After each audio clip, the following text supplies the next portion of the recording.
Hello, welcome to Prime Sports with me, Razak Musbah. Now, Ghanaian swimmer Giselle Mensah has expressed excitement following qualification for the upcoming 2024 Olympic Games in Paris by the wild card. Now, she's one of two swimmers alongside Harry Stacey to feature at the global showpiece after being ranked as the highest female athlete in Ghana by the World Aquatics. Now, her time of 26.52 seconds, which was attained at the 2023 African Games in the women's 50 meters freestyle event, was enough to secure her ticket. She's been speaking to my colleague Hanuna Mubarak on expectations ahead of the Games, which start 22 days from now. Well, I heard the news officially from the Federation, and I was very excited. Of course, I had been hoping to be selected, but there's also a lot of competition amongst athletes, and you never truly know if you make it until you get that call or you get that message. So I was very happy, I was grateful, and obviously very excited. Yeah. Did you get any message from friends, fellow teammates? You can talk about your coach. How has been the reaction from those close to you? So first and foremost, obviously my family, they congratulated me and they were very proud, and I'm also happy to kind of share this milestone with them. And then of course there's former teammates, coaches, friends, kind of everyone along the journey to congratulate me, and I'm also happy to give back and be there. Yes. Do you feel like your hard work is gradually paying off? Your hard work over the years is gradually paying off after this big news? I mean, obviously the Olympics, it's the top end for every athlete. Everyone wishes to be at the Olympic Games at some point, since it's kind of the last stop on your athletic journey. But obviously my hard work, it has also paid off throughout my whole career. It's not just this one year or this one competition that I'm proud of myself, but many different steps. And obviously there's also ups and there's downs. And right now I'm very grateful to experience this. Yes. The Olympics starts in a couple of weeks. And obviously to be your first time participating in this global showpiece, how has your training been? Has there been any changes? I want you to walk me through your training regimen ahead of the Games. So I graduated college in May. So I swam in the US for college swimming. So since then, my training has been a little interrupted in the sense of kind of getting back here at home in my club and getting to know my coach again. So to a certain extent, I am self-coaching myself and I am self-training. So it's not comparable to past being in a steady routine the way that I was, but I'm still working a lot right now, trying to do the most out of it and get in shape.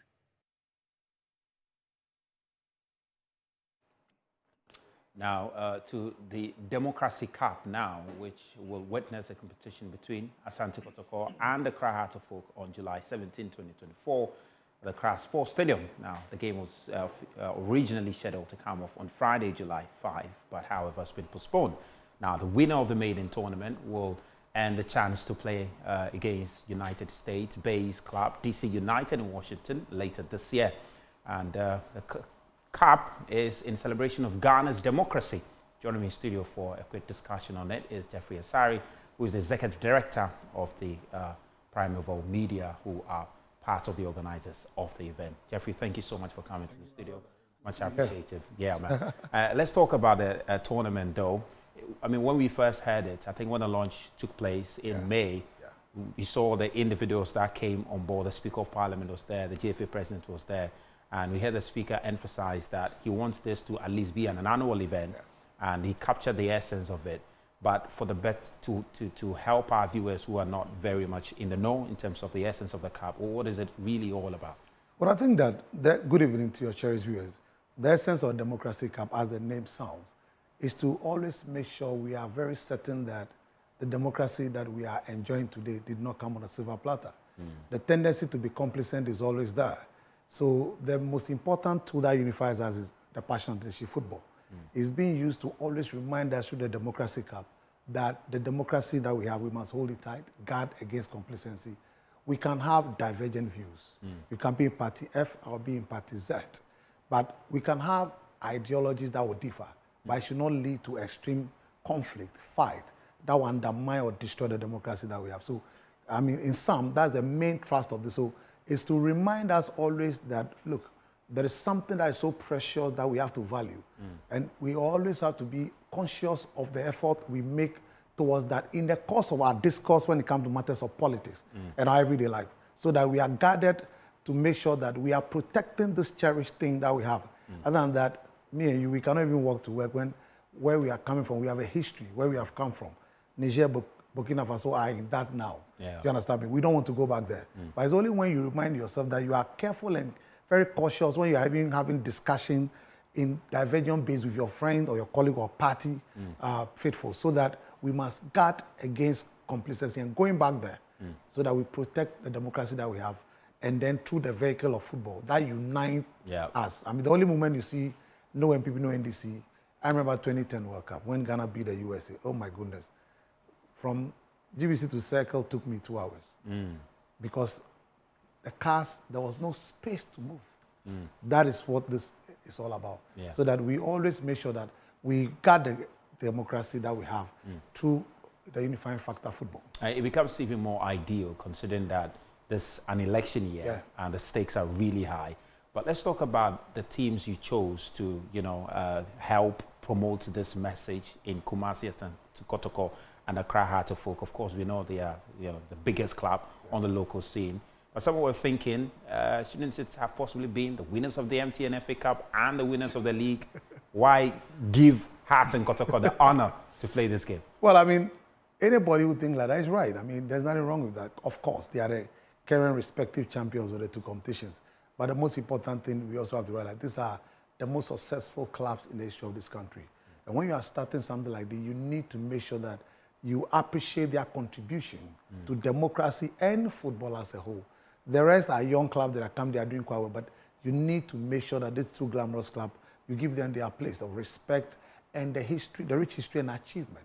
So yes, they will start, but as time goes on, it's an annual event anyway. So as time goes on, the rest who are not doing very well will have the opportunity to participate, as Mr. Speaker himself explained during the lunch. Well, they, like we mentioned earlier, was originally scheduled to come on Friday, just about a day from now, but however, been pushed to July 17.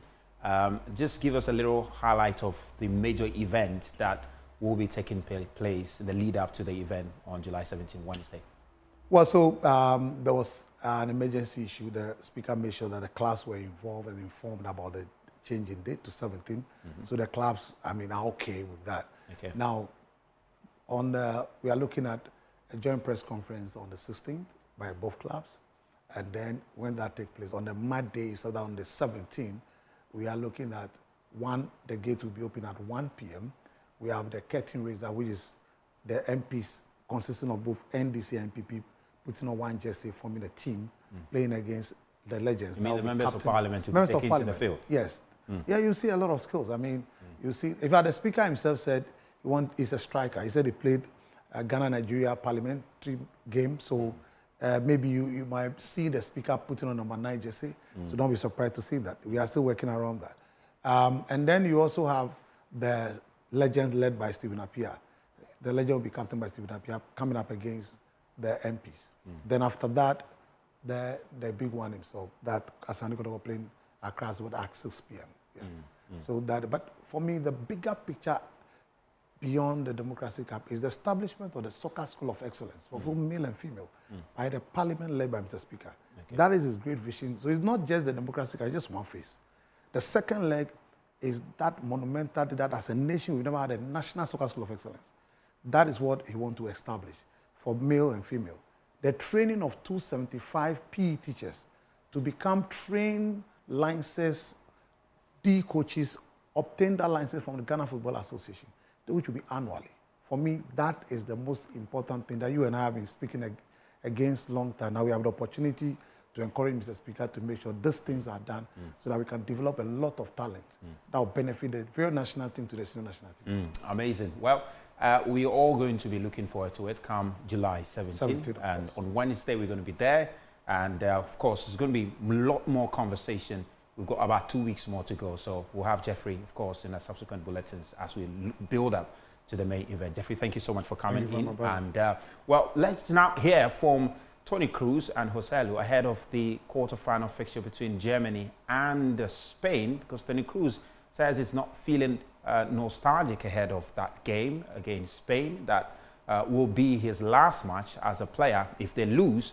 Now, Kroos, who won the Champions League with Real Madrid last month, will hang up his boots after the Euros came out of the international retirement this year to chase the one major trophy missing from a vast haul that also includes the 2014 World Cup. Now, facing the possibility of his final match if Germany loses on Friday, Kroos dismissed any sentimental feelings.